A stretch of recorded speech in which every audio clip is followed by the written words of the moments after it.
First story. My daughter falsely accused her step-uncle of Sa to become popular at her school. Instead of talking it out, my entitled ex and his family cut my daughter, abandoned her, and reported it to the school. Now my daughter is being bullied, so I demanded that my ex and his family apologize to her and reconcile. They refused, so I sent her to a boarding school because I also have a life to live. Now I'm regretting it. Hi Reddit. This is hard to write because I know how bad this situation sounds from the outside. But I'm not here to sugarcoat or excuse what my daughter did. I just want to give the full picture and maybe get some advice. My daughter is 15. Let's call her Lily. Some quick context. I, Jen, 37F, share custody of Lily with my ex-husband Chris, 40M. We divorced 6 years ago, mostly because I cheated. That's a chapter of my life I'll regret forever, but I owned it. The person I hurt most wasn't Chris, it was Lily. She stopped talking to me for months after she found out. I was the parent who broke her sense of stability and trust. I begged for her forgiveness back then. I had to earn it back. It took years. I bring this up only to say that I know what it's like to be the one who messed up, and to have to apologize to your child to help them heal. Chris is remarried now to Erica, 35F. Erica has a son, Ethan, 14M, and they all live together. So yes, blended family, work in progress situation. I'll be honest, I don't have much of a relationship with Erica or her sister Nicole, 30F. That's Chris's new family. I've stayed in my lane. The incident happened a few weeks ago, after a small family gathering at Nicole's house. It was for her birthday, and also to introduce her 6-month-old baby to the family. Only close relatives were there: Nicole, her husband Marcus, 35M, Erica, Chris, the kids, and Nicole's parents. Everything seemed fine that day. But a few days later, Ethan told Nicole that Lily had been bragging to her friends that she saw Marcus's junk during the party. That he walked in on her in the bathroom, or some version of that story. It was a lie. A gross, dumb lie. I'm not defending it. But it wasn't a calculated smear campaign. It wasn't part of some plan. When confronted, Lily broke down in tears and admitted it immediately. She said her girlfriends had been teasing her for being inexperienced, no dating history, nothing to talk about, and she wanted to look like she had stories too. She made something up. Not thinking it would go beyond a small circle of girls she was trying to fit in with. She never expected it to reach Ethan or the adults. Nicole exploded. Called her a disgusting piece of SHT to her face. Said Lily risked destroying a man's life over a stupid social boost. Erica said she didn't feel safe with Lily around Ethan and made Chris send her back to my place permanently. Nicole's parents cut Lily off too. That side of the family has shut her out entirely. At school, Ethan apparently told people the real story, and now Lily's become the liar girl. Her friends dropped her. She's being whispered about, mocked, and treated like something dirty. The same group she lied to impress now thinks she's unstable and dangerous. She's shutting down emotionally. Not talking to me.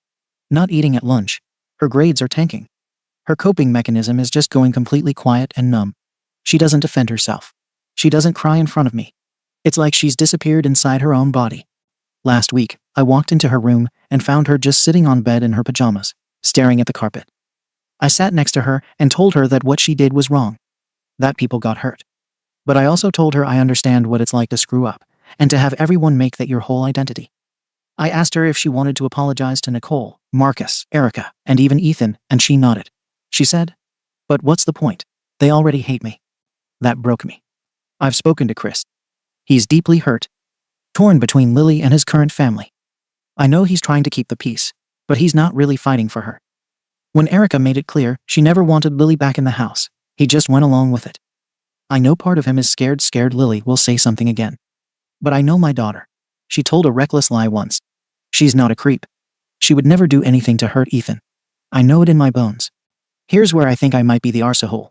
I'm demanding that we all sit down, me, Chris, Nicole, Erica, Marcus, maybe even Ethan if he's up for it, and not just give Lily a chance to apologize, but also for each of us, as adults, to apologize to her. For the way we reacted. For abandoning her. Because here's what I've realized. Lily knows she screwed up. She owned it. But the punishment hasn't been about teaching her. It's been about making sure she never forgets who she is now. And that's not right. I've replayed the day everything blew up over and over, not to rewrite it, but to understand why the reaction went where it did. I wasn't there when Lily was confronted. I heard about it after. Chris called me late that night and said Lily was sent home, like she'd been suspended from her own family.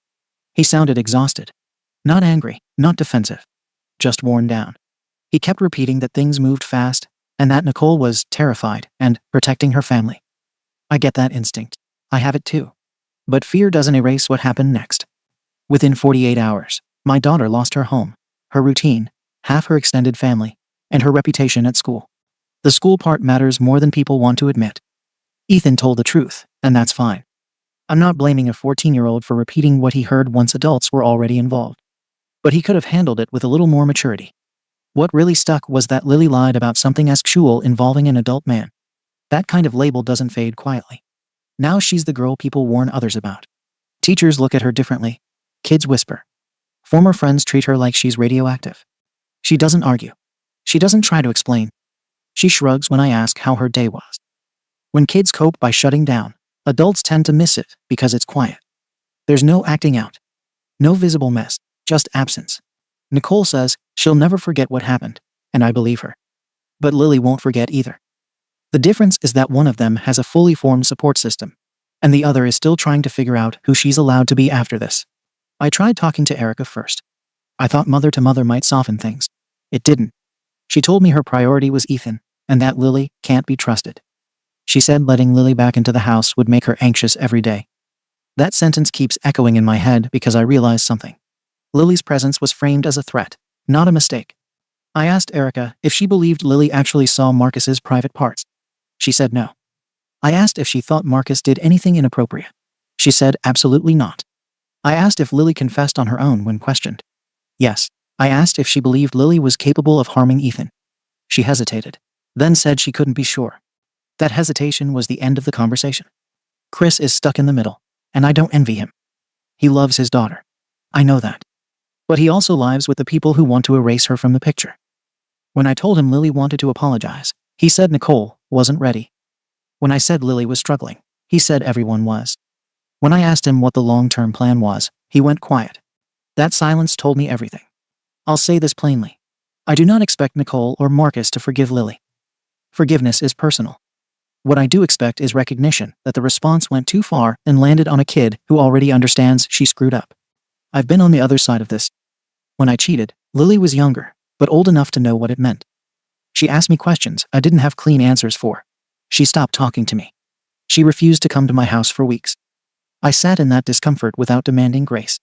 And when she eventually spoke to me again, it wasn't because I defended myself. It was because I apologized. Repeatedly. Specifically. Without conditions. That's why I'm pushing for a sit-down. Not to debate facts. Not to downplay what Lily said. But to give her the chance to apologize directly, and to hear adults acknowledge that cutting her off completely caused harm. Kids can hold two truths at once if we help them.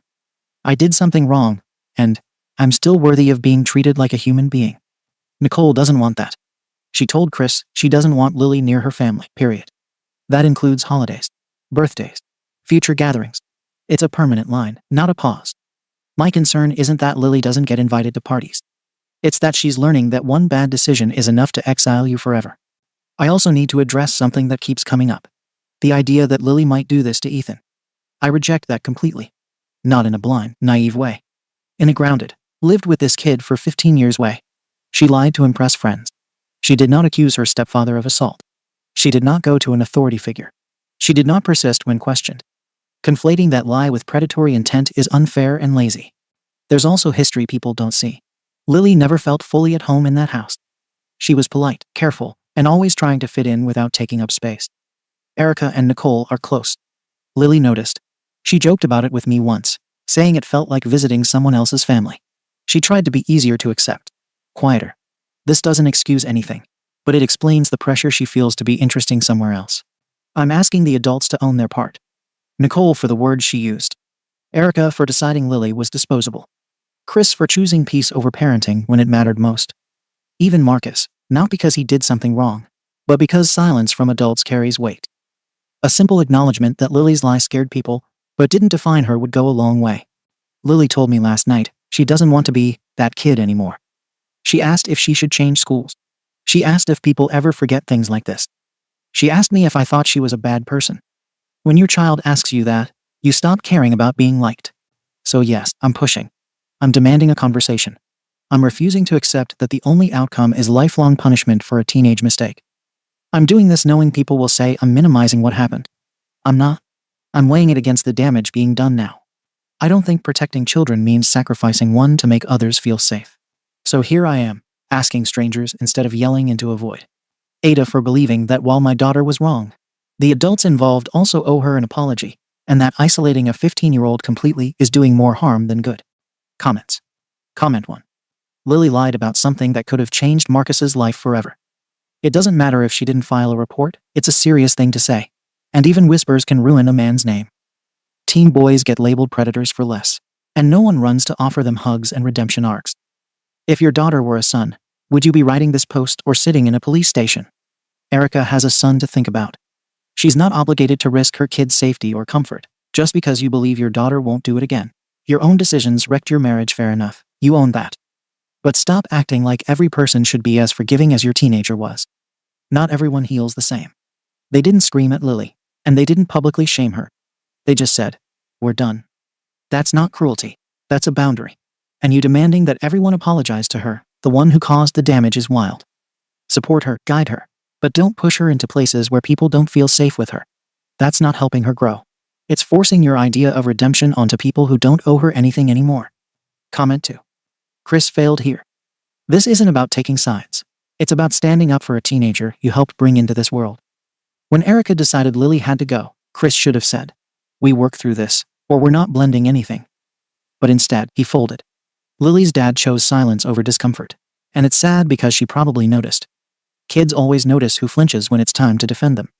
Nicole had every right to be furious, but she used her anger like a wrecking ball, calling a 15-year-old disgusting to her face. That's not protecting your family, that's dehumanizing a kid to make sure you come out spotless. What happened to recognizing the difference between a kid who lies and a kid who's dangerous? Those aren't the same. Lily told a lie rooted in shame and inexperience, not malice. Everyone around her is acting like she tried to start a fire when she was just playing with matches. You're right to want that. Sit down. She needs to apologize. Yes, but she also needs to hear that she's not ruined. That's the part the adults missed completely. Comment 3. 15 is old enough to understand the consequences of implying sexual exposure. This wasn't a toddler repeating nonsense. They're in high school. She lied. It spread. And the adults around Marcus had to take it seriously because the stakes were too damn high.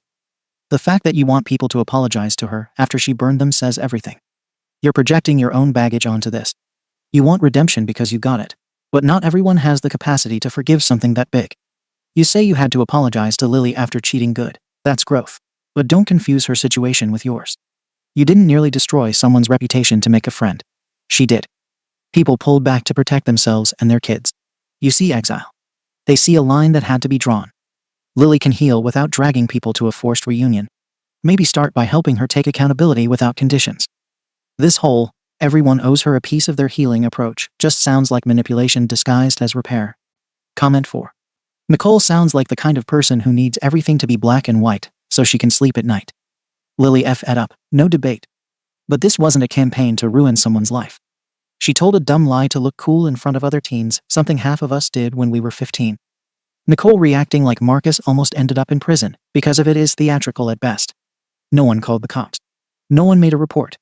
This didn't blow up because of Lily, it blew up because Nicole needed a target to dump her fear on. What blows my mind is how everyone went along with it. Erica should have pushed back. Chris should have said, "Wait, this is my kid too."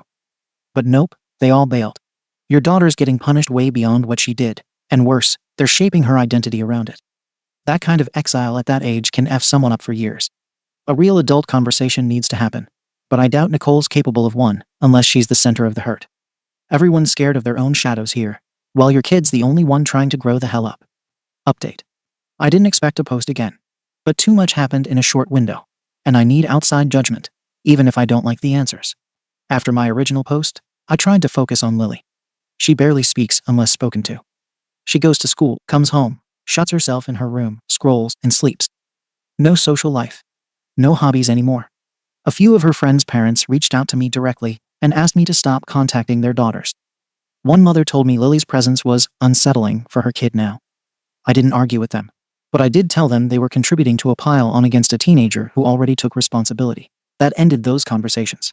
I decided something had to happen, instead of everyone waiting for time to magically fix this. The first thing I did was contact the grandparents. I invited them over under the excuse of dropping off some old photo albums I'd found while cleaning. I thought seeing Lily in person might change something. She sat quietly, answered politely, and didn't bring up the situation. They stayed less than an hour. On the way out, her grandmother hugged her, said she hoped Lily was learning from all this, and told me it was best to give everyone space. Space again. I realized in that moment, they were never coming back into her life, unless someone else gave permission. After that, I emailed Nicole, Erica, Marcus, and Chris. One message. No insults. I laid out the timeline, what Lily admitted to, and the current fallout. I said Lily was ready to apologize directly and owned what she did. I also said the way things ended caused damage that adults need to acknowledge.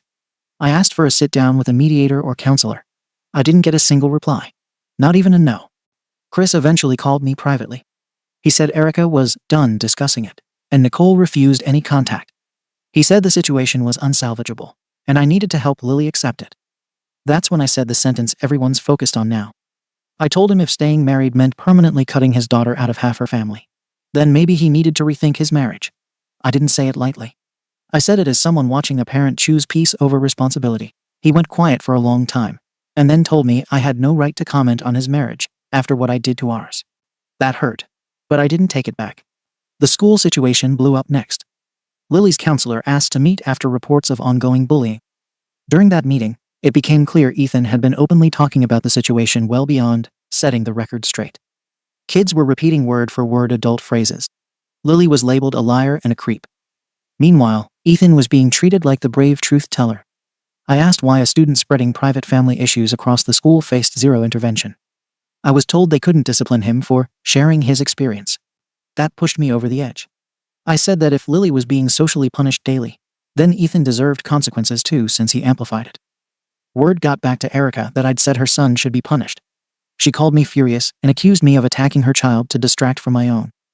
I told her Ethan isn't a victim in this story. He told everyone. Now he's uncomfortable that there are after effects. She hung up on me. A few days later, I showed up at Nicole's house. I know how that looks. I went during the afternoon, not late, not aggressively. Marcus answered. I told him I just wanted Lily to apologize in person and clear the air. Lily stayed in the car the whole time, refusing to come up. Marcus said nothing good would come from reopening it and asked me to leave. I left, but Nicole emailed Chris later, calling it harassment, and said if I showed up again, she'd involve the police. I tried a different approach after that. I reached out to Marcus's workplace. Not to accuse him of anything or cause trouble. I asked to speak to HR to clarify that rumors involving him were false and resolved. I honestly believed it would help. Instead, Marcus called Chris livid, saying I nearly jeopardized his job. I hadn't thought of it that way. I thought preemptively addressing gossip would protect him. That attempt turned into another nail in the coffin. Around this time, Lily's old friend's parents emailed me again, asking me to stop involving their kids in adult drama. One parent said Lily made her daughter anxious just by texting her. Lily saw that message when it popped up on my phone. She didn't cry. She just said, "It's fine. I get it now," and went back to her room. Desperate, I suggested something symbolic. I offered to pay for family counseling sessions or even compensate Marcus and Nicole for the stress. Not as hush money. As a gesture saying Lily's lie had consequences, and I was willing to shoulder them too. Chris told me that was inappropriate and made everything look transactional. Erica called it insulting. Lily asked me to stop trying to buy her back into existence. I also took Lily to a church youth group where the pastor offered her a chance to speak. She read an apology she wrote herself. She didn't mention names. She talked about insecurity, lying, and how fast things can collapse. I recorded it because she wanted to remember getting through it.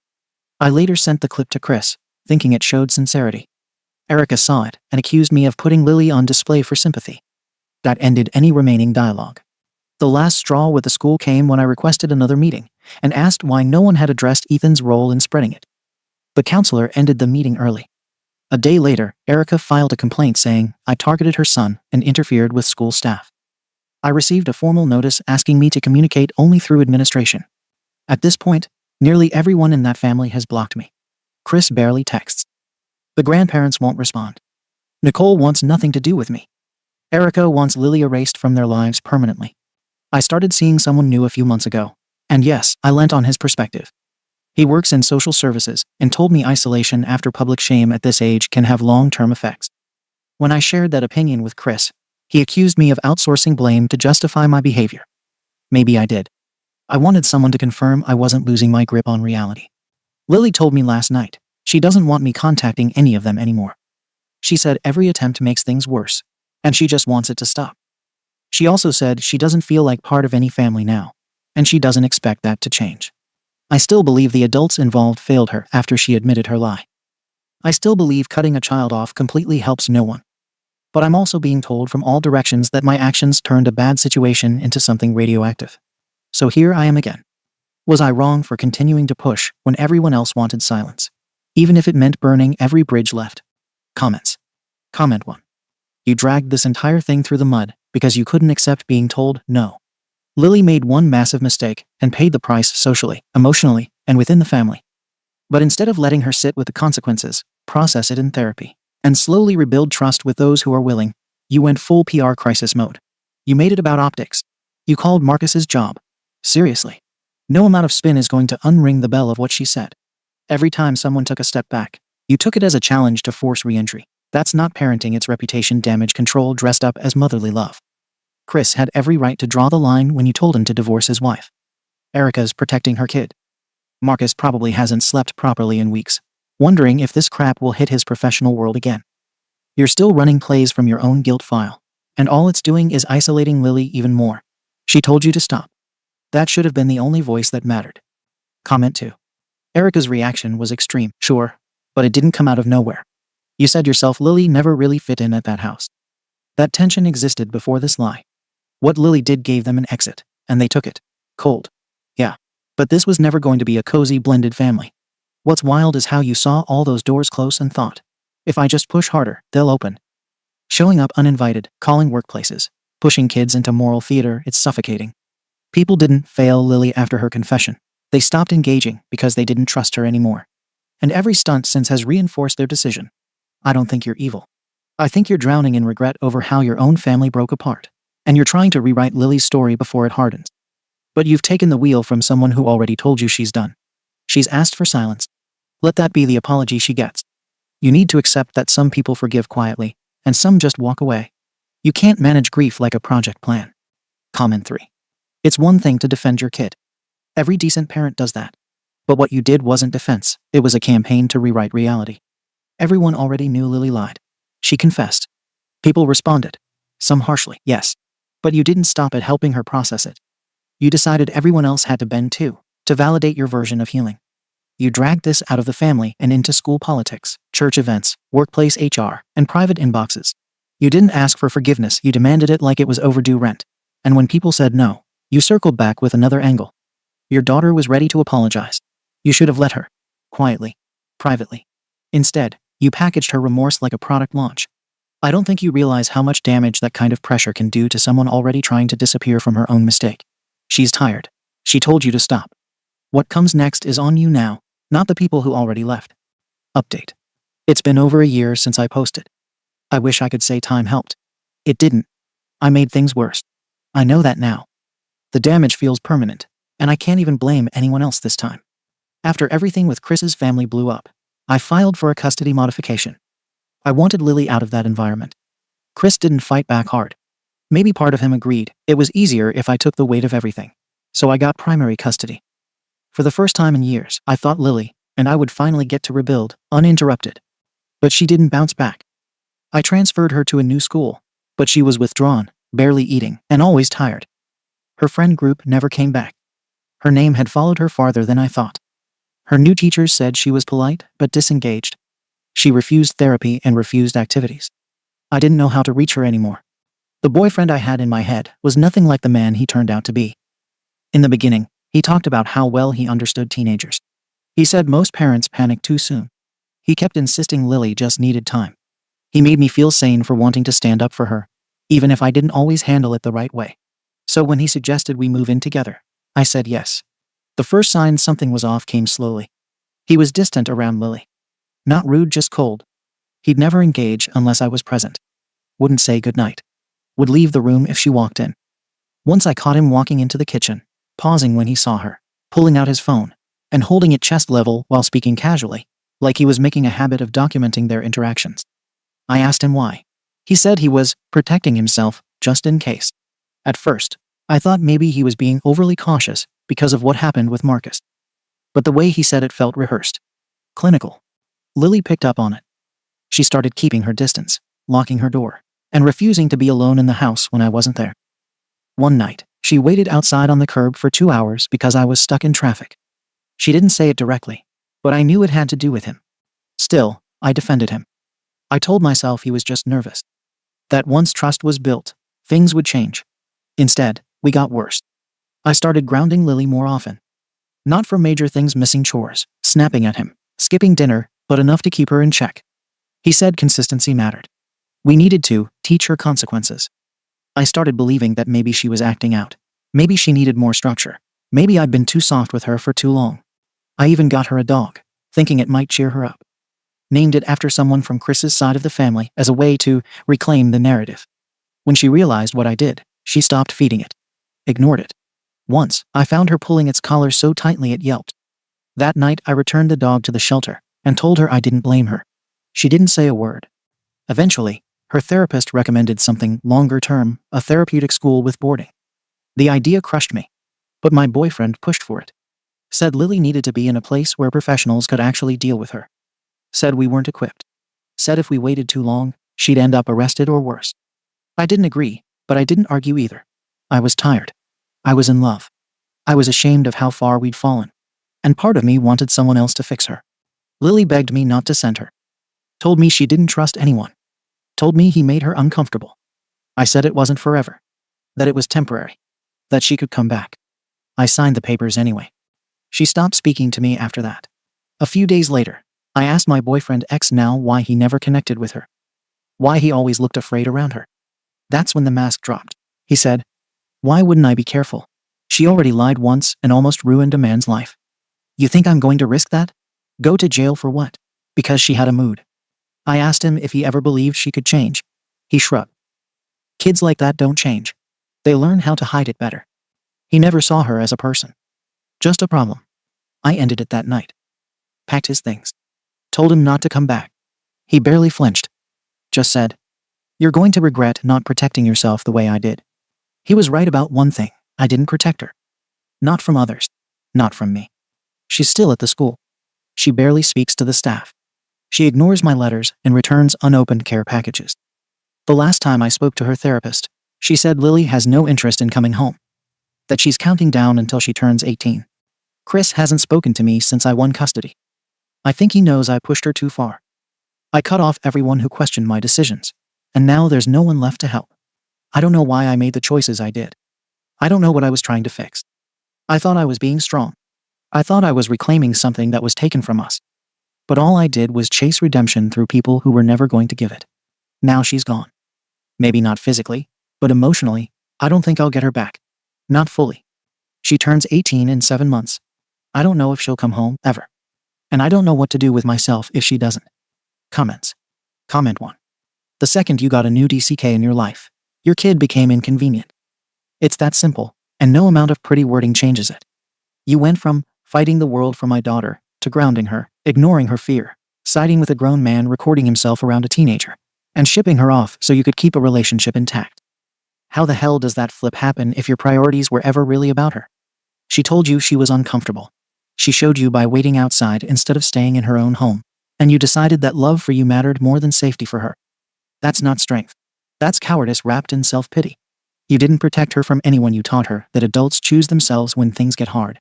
And now you're shocked she stopped talking. Of course she did. Every time she spoke, it cost her more. You didn't lose her because of the lie she told years ago. You lost her because when it counted, you picked peace with a boyfriend over loyalty to your kid. Own that. Comment 2. He told you from the beginning. The phone recordings, the physical distance, the deflection when asked why he never saw Lily as a person. He saw risk.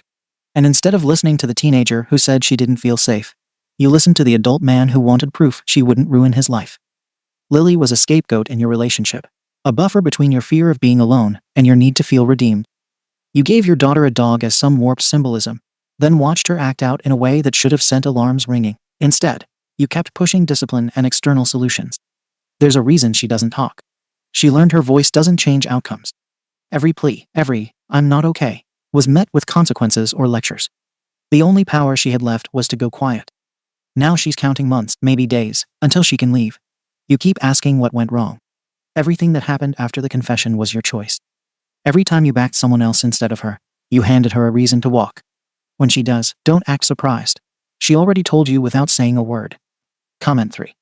Wild how long you went screaming about protecting your daughter, only to turn around and ditch her the moment someone told you she was too much. All that fighting, all that noise, and then boom, boyfriend says jump, and you ask how high. You punished her more once he moved in. You second-guessed her instincts. You ignored obvious warning signs and let a man treat her like a walking accusation. He was recording himself around a minor, and your response was, what, patience? Optimism? That alone should have ended the relationship on the spot. Instead, you doubled down, grounded her, labeled her the problem, and then dumped her in a therapeutic school she begged not to go to. You wanted her quiet and out of sight so you could pretend things were fixed. And now that the relationship is over and the house is empty, suddenly regret shows up. Too late. She learned exactly where she ranked. Don't be surprised if she turns 18 and vanishes without a goodbye. You trained her to survive without relying on you. Comment 4. Chris backed off, and Erica built walls, but the person Lily needed to believe in her was you. She lied, yes, but she also confessed, owned it, and tried to come back from it. Instead of protecting her, you took that moment and built an entire redemption campaign around it for yourself.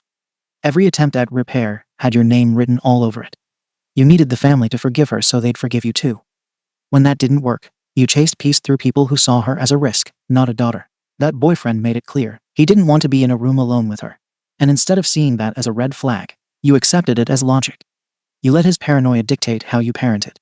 Boarding school became the answer because you ran out of patience and partners who'd stay. Now she's gone quiet, and for the first time, no one else is left to blame. No teachers, no ex-husband, no other woman. Just you and the echo of every time she asked you to stop and wasn't heard. She'll leave quietly. That's the only thing she still has control over. Second story. My Sil is a cheating narcissist who neglects her daughter and abuses my brother. Should I still invite her to Christmas? For context, I 27F and my sister-in-law 32F. I'll call her Sarah, do not get along. We were very close at one point. But 2 years ago, my brother and she got into a very heated argument that escalated, and I told her she was wrong when she asked for my opinion. She threatened me after that, and I have not spoken to her since. She has since moved back to her hometown, and I look after her daughter 11F as she goes to a private school in my city. I'm hosting a Christmas dinner this year, and everyone except Sarah was invited initially. My brother later told me that she's alone for the holidays. The thing to note about Sarah is that she is very narcissistic. She will only be nice to you if you agree with her all of the time and take her side, even when she's wrong. She will gaslight you even if you have evidence. She essentially has no friends because of this, and her family no longer speaks to her. I felt bad given our past relationship, and said she could come as long as she agrees to be civil at all times. Recently, however, her daughter had a Christmas party. I bought her a cute and appropriate outfit that suits her style of choice, and she was very excited to wear it. Sarah called her and asked to see what she would be wearing before instantly becoming upset when she saw the outfit. She told her she couldn't wear it. Her daughter insisted it's what she wanted to wear. And when Sarah realized her daughter wasn't going to listen, she stated, "If you want to look like a grandma and go to your party, fine," and then quickly hung up on her daughter. I was upset because instead of being understanding of her daughter's opinions, she chose to insult her and hang up on her. It also showed me that in the past years, Sarah is still the same. I no longer want her to come to the dinner. My mum has stated that it would be a jerk move. Would I be the arsehole to rescind my invitation? Comments. Commenter 1. Mum is right. It wouldn't be good to rescind based upon the conversation she had with her own daughter. You would be the arsehole. That being said, if you called the mum and had a conversation about her making the daughter feel bad about her outfit, and that conversation turned ugly and the mum got belligerent, you could use that as a reason to uninvite her. OP, thanks for responding. Your approach does seem more reasonable. I may just try that first. Commenter 2. Ask the daughter how she feels about her mum coming. OP. After her disagreement with her mum, she doesn't want to be around her right now. But I know she'll want her around for the holidays themselves. OP clarifies the relationship with her Sil, and what the issue was that caused OP and Sil to stop speaking with each other. OP. This is my brother's wife. Their argument was about her staying in contact with her affair partner.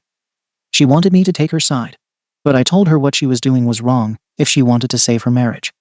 She threatened me that I would never see her daughter again, and that she better not ever see me by chance, insinuating she would hurt me, I suppose.